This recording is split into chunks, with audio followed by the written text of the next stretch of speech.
Hello, I hope everyone's having a great week. This assignment this week was very interesting to me because it let me see some of the ways that the state and federal government is involved, ways that I had not thought about, and different approaches. Post-secondary education has always been a partnership between federal, state, and local governments. Each component has an important role.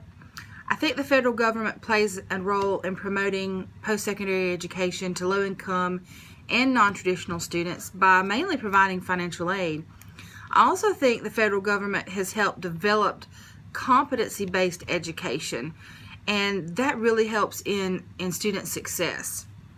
The state government primarily finances higher education. In the readings, I saw how the state's role has shifted over what the book referred to as 7 periods. In these 7 periods, it shows how the state's role in higher education has evolved.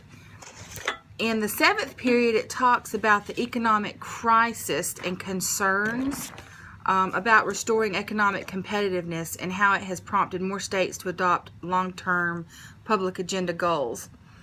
And as stated in our book, it's unclear what the long-range impact of the current period of higher education reform will have on the overall system performance.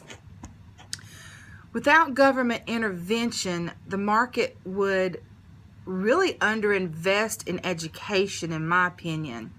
Individuals are willing to invest in education because of the benefits they anticipate, but society as a whole receives significant benefits from a better educated workplace and more highly skilled workforce, and the private market does not take those benefits into account.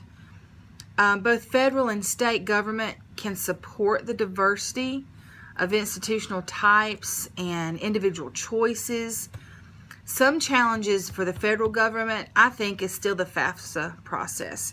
It's still a barrier for students and families, and I know that they're trying to make progress in correcting it, making it simpler, shorter, but I do think that's still a barrier.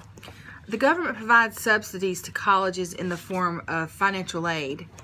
Low-income students receive Pell to attend school, and federally subsidized loans account for most of student borrowing.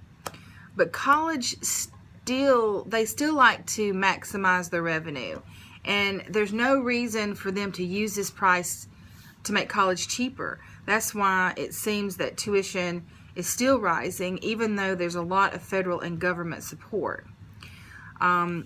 Instead, the colleges use the money for other things, but they still raise their prices and respond to the increased subsidy and take the government's money.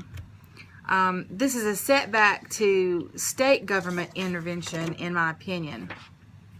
But overall, I think that this was a very good assignment, and it really did open up my eyes on some of the things that the federal government was doing, the state government, and even local, and how we can take that information and see the shortcomings and things that we need to improve in higher education to help make our program better, make it stronger, and use our money to help the students make processes simpler, and use the state and federal guidelines and procedures to help make our program work better.